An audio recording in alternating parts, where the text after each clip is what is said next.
Inside Fort Mims, America's bloodiest Native American massacre.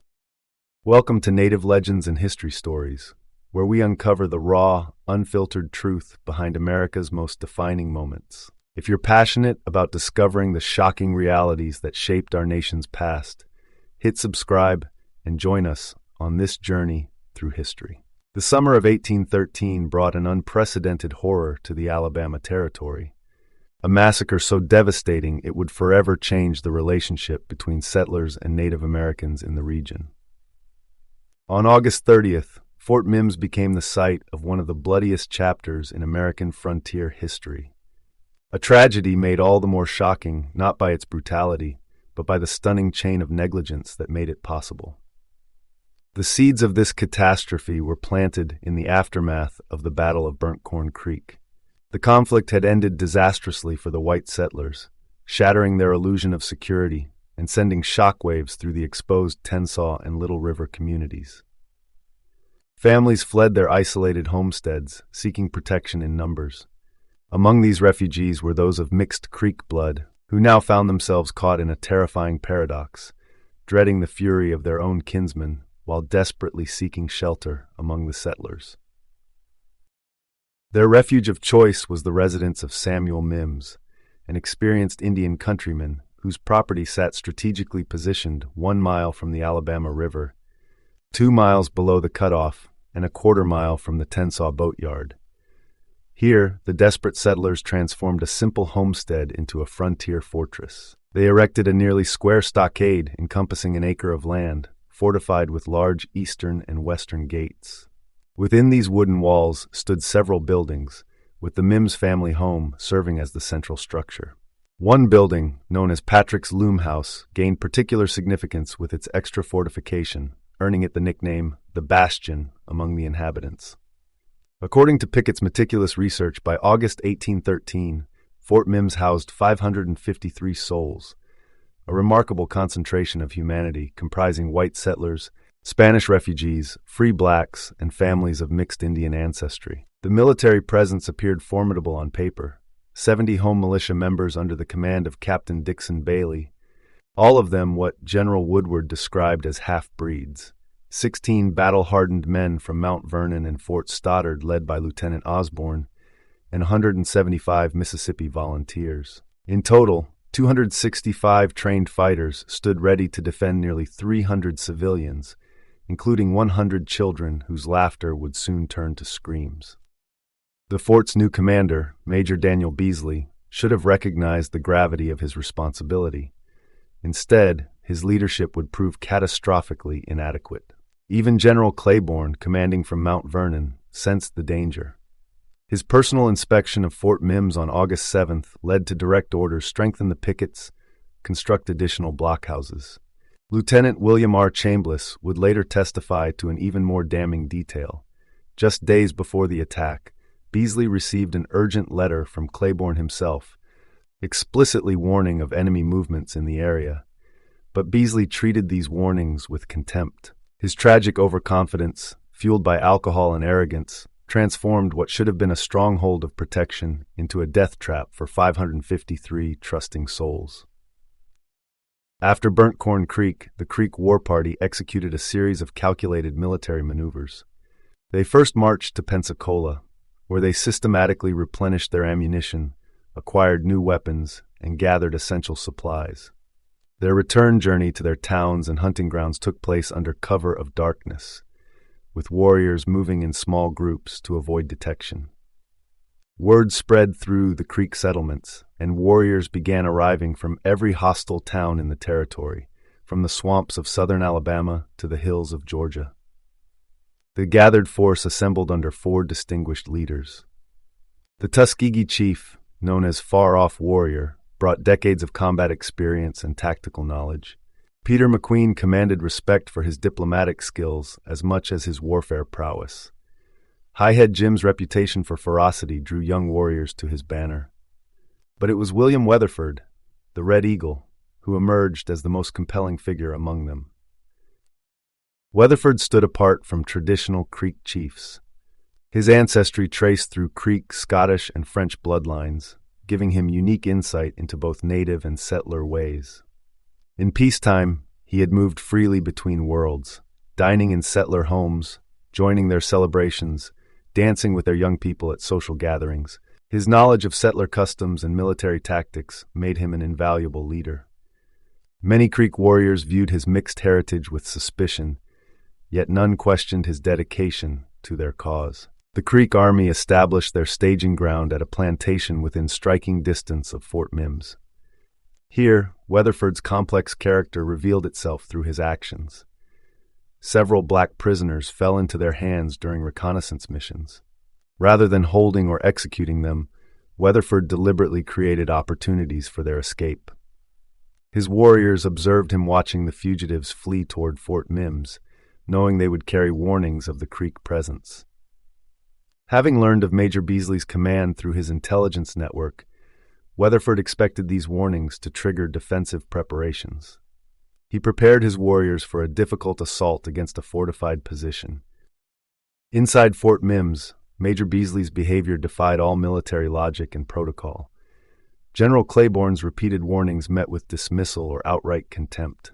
Judge Meeks, who knew Beasley well, observed the fatal contradiction in his character: physical courage paired with intellectual recklessness. Beasley strutted through the fort, boasting of his combat experience while ignoring basic security measures. He left gates unguarded, dismissed patrol reports, and allowed discipline to deteriorate. The warnings of imminent attack came from every quarter. Seasoned backwoodsmen, men who had survived decades on the frontier through their ability to read subtle signs, reported Creek war parties moving through the forests. Their detailed accounts described warrior numbers, directions of movement, and signs of preparation for a major assault. A Creek warrior, risking execution for treachery, slipped through the darkness to warn his relatives inside the fort of the exact day chosen for the attack. Most damning were the reports from 2 black servants who ventured beyond the fort walls. They encountered 20 Creek warriors, their bodies adorned with the distinctive war paint patterns that announced imminent battle. These servants recognized specific warriors from previous peaceful encounters, lending absolute credibility to their warning. Beasley's response showcased the depths of his incompetence. He ordered John Randon's servants stripped, tied to a post, and publicly flogged, declaring the warning a fabrication designed to cause panic. When Fletcher, owner of the second servant, stood firm in defense of his slave's truthful report, Beasley's petty tyranny reached new heights. In a display of vindictive authority, he commanded Fletcher to remove his entire family from the fort by 10 o'clock the following morning. This order amounted to a death sentence, forcing a family into territory Beasley himself had been warned teemed with hostile warriors. The Creek warriors prepared for battle with methodical precision. They had not forgotten the lesson of Burnt Corn Creek, where they caught the settlers vulnerable during their midday meal. August 30th, 1813 dawned with deceptive peace. Warriors applied their war paint in the pre-dawn darkness, each pattern declaring their clan, their achievements, and their deadly purpose. As the sun climbed higher, 500 souls in Fort Mims went about their morning routines. Children played between the buildings, women prepared the midday meal, and Beasley's officers gathered for their regular card games. Above them all, the fort's gates stood open in silent testimony to their commander's fatal pride. Inside Fort Mims, the morning of August 30th, 1813, unfolded in a carnival-like atmosphere of reckless abandon. A fresh supply of whiskey, delivered just the day before on Sunday, had transformed the military outpost into something resembling a frontier festival. Soldiers sprawled on the ground, their weapons forgotten beside them. Groups of settlers huddled around makeshift card tables, gambling away the hours. Young men and women twirled in impromptu dances, while 100 children darted between tents and buildings in carefree play. Major Beasley, who should have been organizing defenses and posting sentries as per General Claiborne's explicit instructions, instead sat engrossed in a card game with his officers. The fort's massive gates stood not just open but deliberately blocked with sand. The ordered military discipline that should have governed a frontier outpost had dissolved into an atmosphere of drunken revelry. On August 29th, just the day before, an urgent express messenger had galloped into Fort Mims carrying explicit warnings from General Claiborne at Fort Madison. The message detailed specific threats and demanded utmost circumspection in the fort's defense. Beasley's response on the morning of August 30th displayed either stunning delusion or willful negligence. His letter to General Claiborne read with almost mocking confidence, "I have much improved the fort at this place and made it much stronger than when you were here last. There was a false alarm yesterday." The false alarm Beasley referenced, the sighting of 20 painted warriors by 2 slaves, he dismissed with the casual arrogance of a man who had already decided what truth he would accept. 2 hours after his first letter, before the messenger had even departed, Beasley penned a second note. This one boasted of his ability to defend the fort against any number of Indian attackers. The ink had barely dried when Jim Cornell's horse thundered up to the gate. Cornell's an experienced scout had spent the morning patrolling several miles upriver. His return to Fort Mims carried the urgency of a man who had seen death approaching. He reined his lathered horse to a halt at the fort's open gate, shouting warnings of imminent attack. Beasley, his judgment clouded by whiskey and pride, sneered that Cornell's had merely spotted a gang of red cattle. The scout's response carried prophetic weight. "That gang of red cattle will give you a terrible kick before night." The scene at the gate quickly deteriorated. General Woodward's account, based on multiple eyewitness testimonies, leaves no doubt about Beasley's condition. The commander was thoroughly drunk. His officers and men, following their commander's lead, joined in mocking Cornell's. They equated this respected scout's warnings with those of Fletcher's slave, who even then stood tied to the whipping post for raising the same alarm. When Beasley ordered Cornell's arrest, the scout made one final attempt to save the fort's inhabitants. Wheeling his horse in the gateway, Cornell's shouted a last desperate warning. He offered to stay and fight if they would only prepare their defenses. Met with nothing but derision, he spurred his horse toward Fort Pierce, leaving behind 553 souls whose fate had been sealed by their commander's incompetence. The settlement had transformed into a scene unprecedented in American military history. A fortified position so negligently defended it amounted to an invitation for massacre.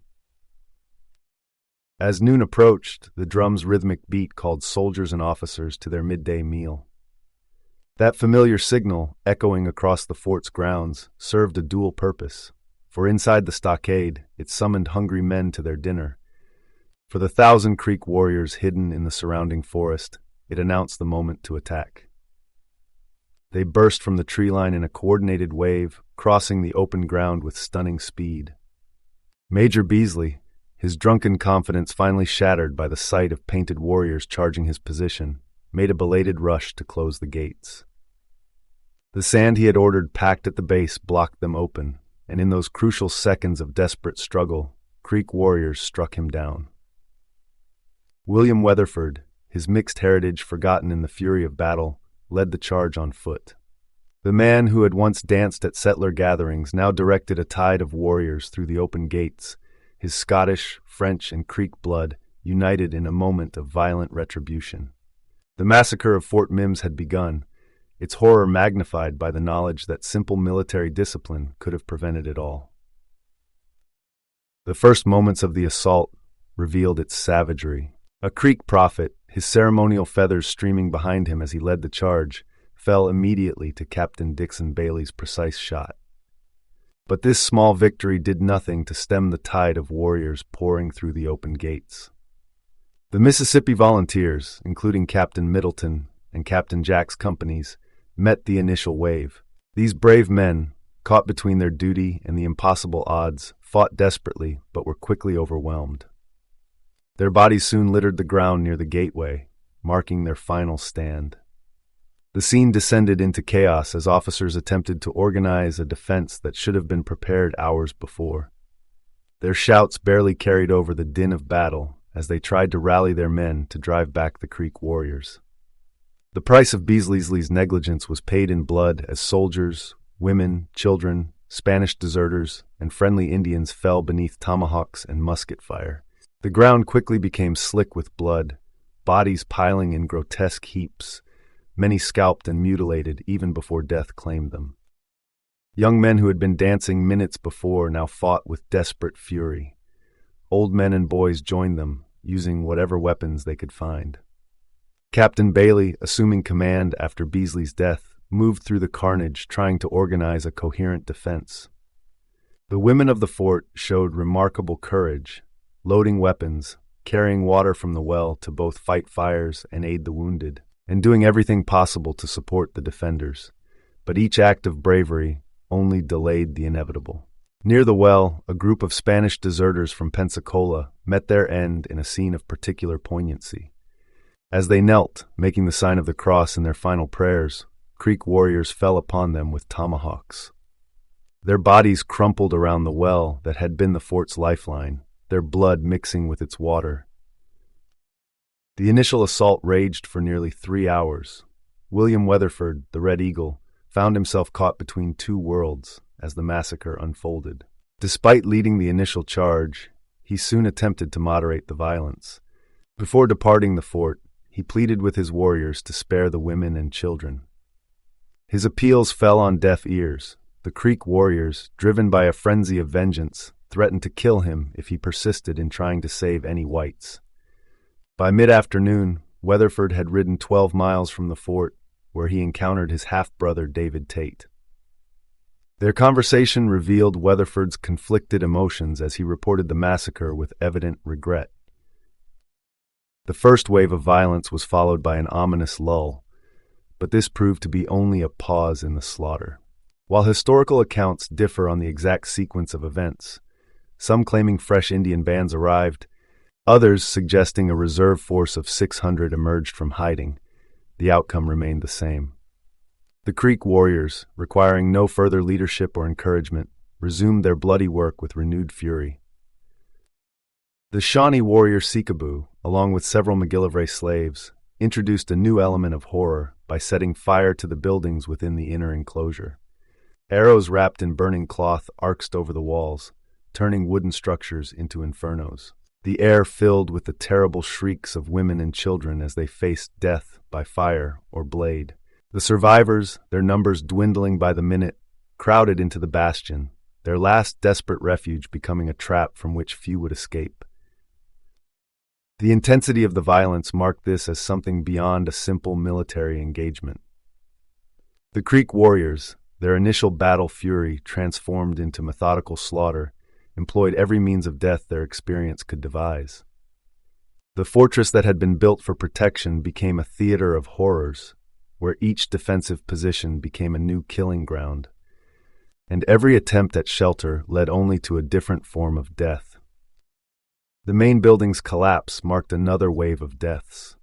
The Baileys and others who had taken position on the roof plunged into the inferno, their scorched bodies joining the women and children already trapped in the lower story. As flames engulfed the remaining structures, those who had survived the tomahawks and war clubs now faced an even more terrible fate. Some tried to break free, only to be cut down by waiting warriors. Others, trapped inside, perished in the flames that turned Fort Mims into a funeral pyre. By 5 o'clock, the Creek warriors withdrew from what had become a massive crematorium of buildings and bodies. The destruction that began at noon had taken just 5 hours to transform a bustling fortress into a charnel house.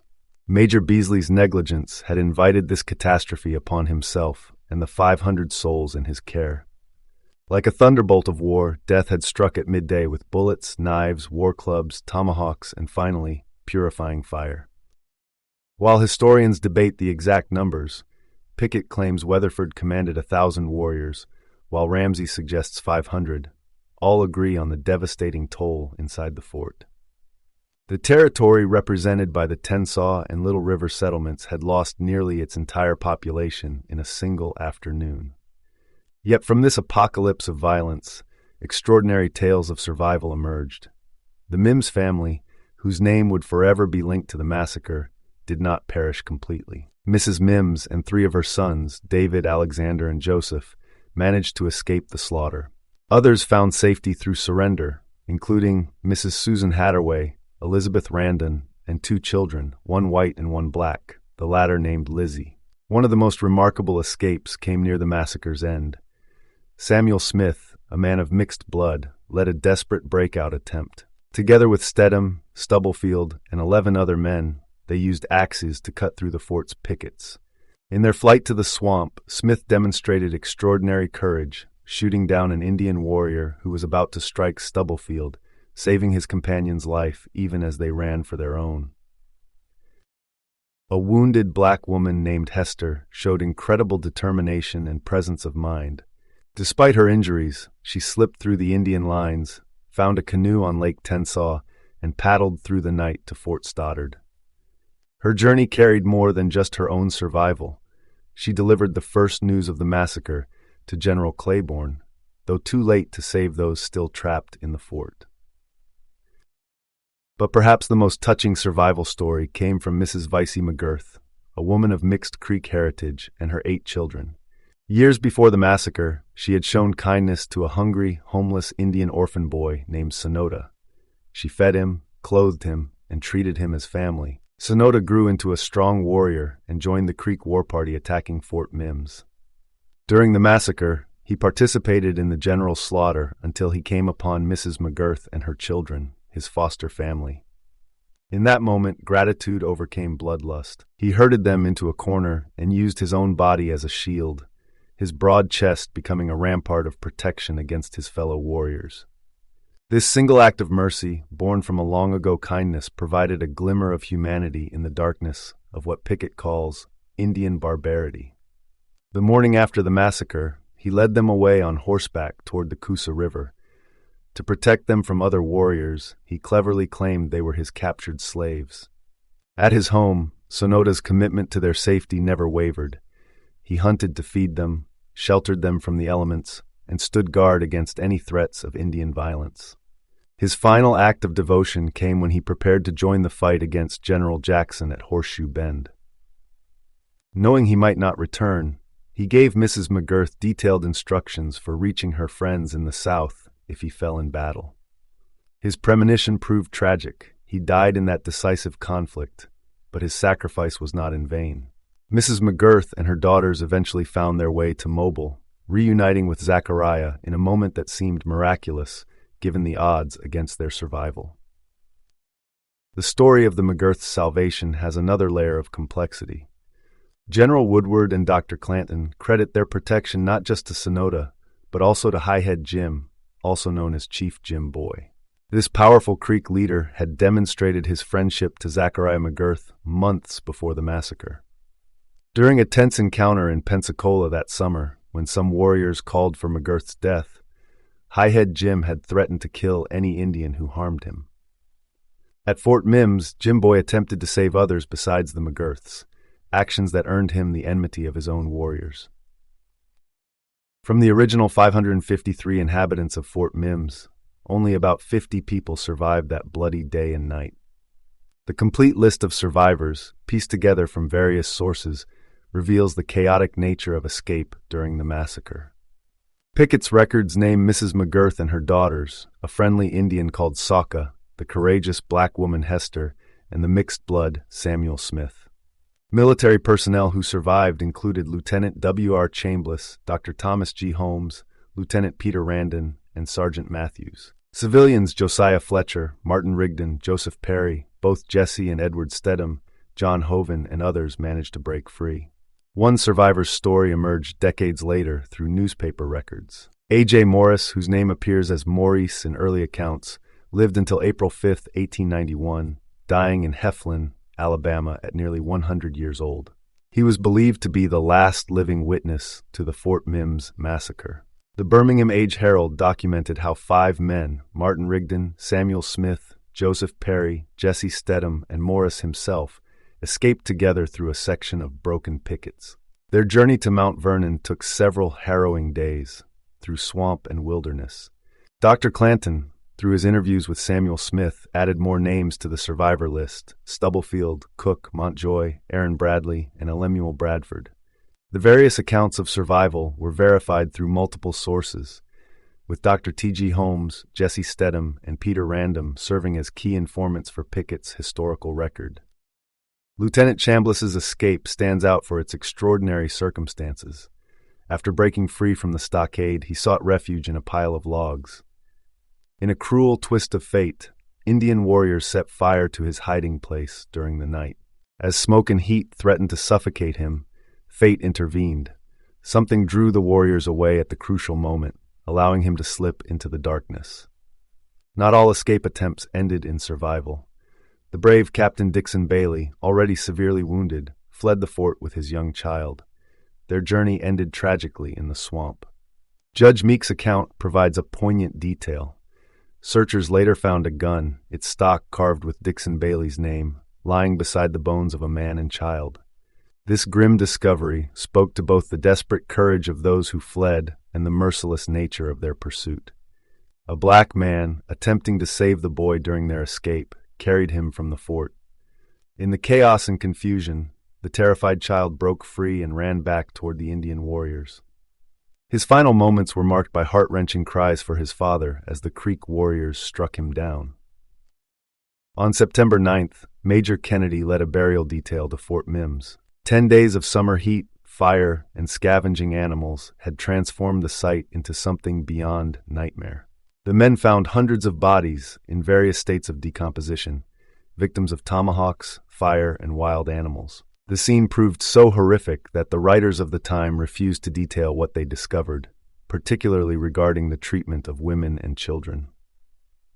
Even veterans of numerous conflicts claimed that nothing in their experience, not even the infamous Sepoy Rebellion in India, compared to what they witnessed at Fort Mims. The burial grounds spread across and around the former stockade, an acre of land littered with 600 to 700 bodies. White settlers, Creek warriors, people of mixed blood, and blacks lay tangled together, most damaged beyond recognition. The burial detail dug long trenches and began the grim task of interring the dead. They worked as long as human endurance allowed, placing charred and mutilated remains into the earth. The overwhelming nature of their task meant that not all bodies received proper burial. Some remained where they fell, left to the elements. The Creek warriors had retrieved some of their dead, including their fallen chief, the far-off warrior, and several prophets.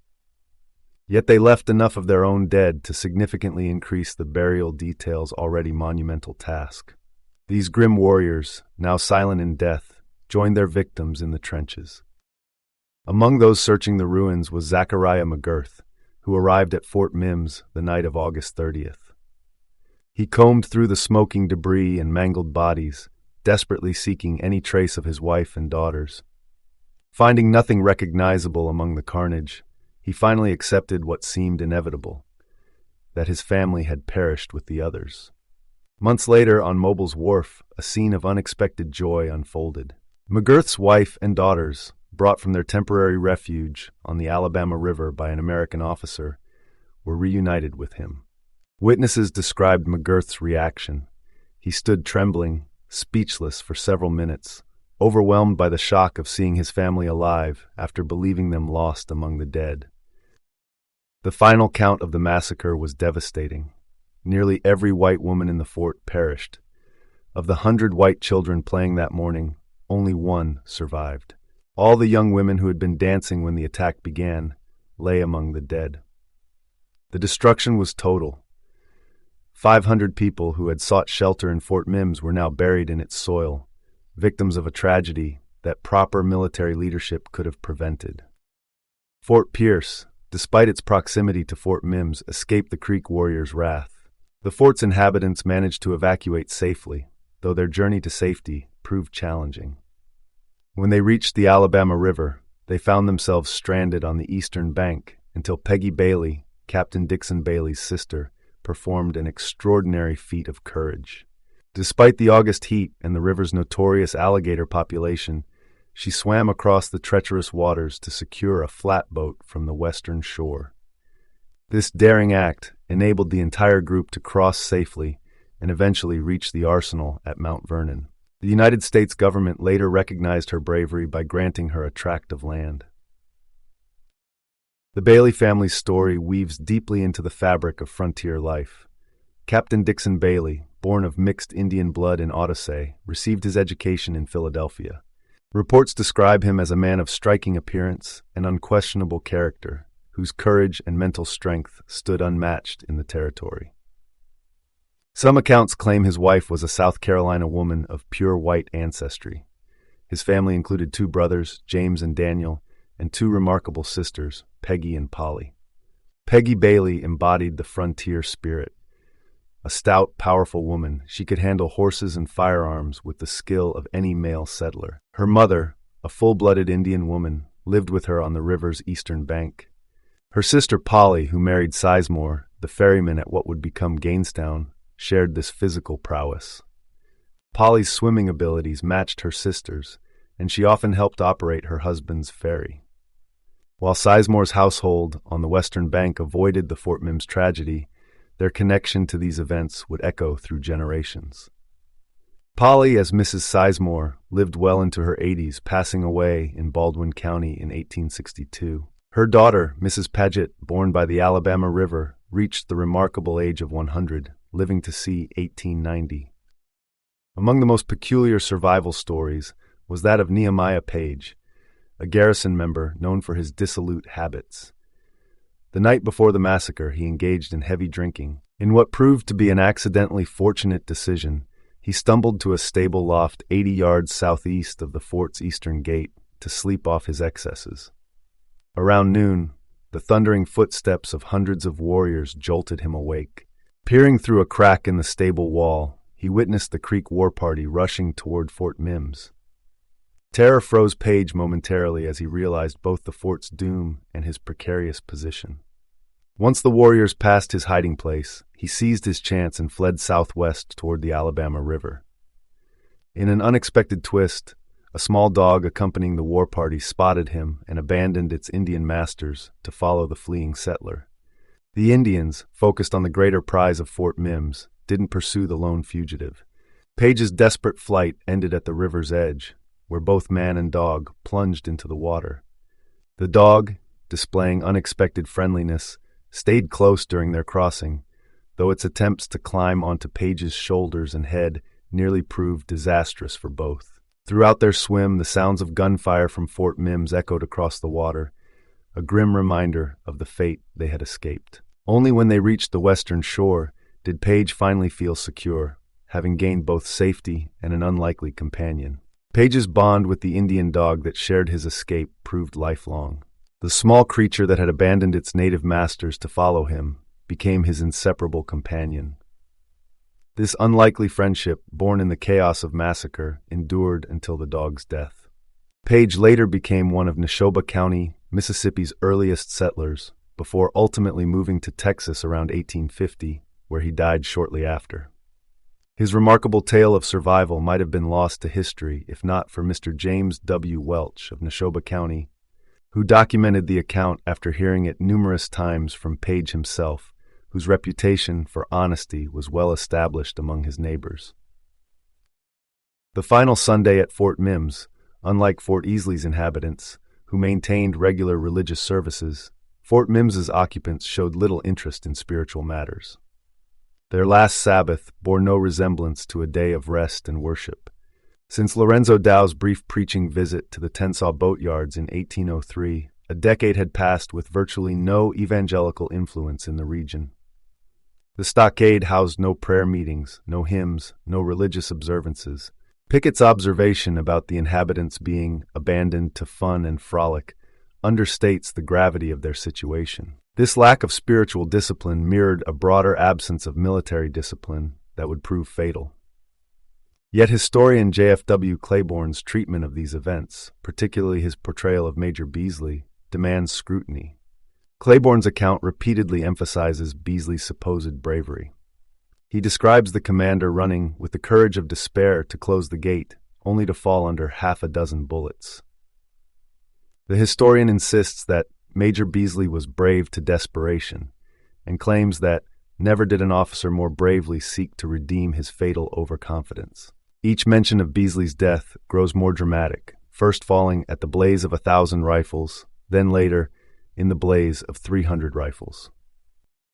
This rhetorical excess in Claiborne's Mississippi, while providing valuable primary documents, distorts the historical record. His persistent attempt to cast Beasley's negligence as desperate courage rings hollow against the evidence. A truly brave commander would have heeded warnings, maintained discipline, and kept the fort's gates secured. As one observer noted, even a timid woman would have shown better judgment by simply keeping the door closed and latched. Claiborne's final assessment proves particularly troubling. He claims the massacre aroused everywhere the sympathies and martial spirit of the people, suggesting it was not the capture of Fort Mims, a strongly garrisoned post, but rather the dreadful massacre of the captives that roused our people. This characterization of Fort Mims as strongly garrisoned stands as perhaps his most egregious misrepresentation, ignoring the fundamental failures of leadership that transformed a defensible position into a death trap for hundreds of innocent settlers. While the fort housed sufficient manpower and weaponry, 265 trained fighters with arms and ammunition, its defenses existed purely on paper. William Weatherford himself approached expecting a difficult battle, having received intelligence about military presence within. Only upon witnessing the fort's shocking state that August morning did he realize victory was possible. Even more damning, Claiborne's own writings expose the truth he tries to obscure. Major Beasley not only held the Creek warriors in contempt, but actively mocked those who urged caution. His response to warnings was to deliberately leave the main gate open, not through negligence, but as a calculated taunt to those he deemed cowardly. Claiborne attempts to frame the fort's capture as something that alarmed the country. Yet had the full extent of Beasley's conduct been known immediately, public outrage would have overshadowed any fear. For too long, historical accounts have placed the massacre's responsibility squarely on Weatherford's shoulders. The reality demands a different verdict. Had Captain Dixon Bailey commanded Fort Mims, the outcome would have differed dramatically. A closed gateway, properly posted sentries, and men at their stations would have created the strong garrison Claiborne claims existed. Instead, Beasley's drunken bravado turned what should have been a defendable position into a death trap. The Fort Mims Massacre stands as America's deadliest Native American attack, with 517 lives lost. Similar tragedies mark our nation's past. The 1862 Sioux Massacre claimed 464 lives. The 1622 Jamestown Massacre took 347, while Wounded Knee saw 340 Lakota Indians fall. Only the Sand Creek Massacre, with estimates ranging from 60 to 600 Cheyenne lives lost, potentially rivals Fort Mims in its death toll. The story of Fort Mims isn't just about numbers. It's about human nature at its worst and best. We witnessed the devastating cost of arrogance through Beasley's fatal pride. We saw unexpected mercy in Sonota's protection of the McGirth family. The survival of Nehemiah Page and his Indian dog showed how humanity can surface in the most unlikely moments. These stories matter because they remind us that history isn't just a collection of dates and facts. It's a mirror reflecting our own capacity for both catastrophic failure and remarkable courage. Thanks for watching. Native Legends and History Stories brings you raw, unfiltered historical accounts that mainstream channels often overlook. We believe these stories deserve to be told, however uncomfortable they may be. Join our community of history enthusiasts, like, subscribe, and be part of preserving these crucial chapters of American history. See you in our next episode.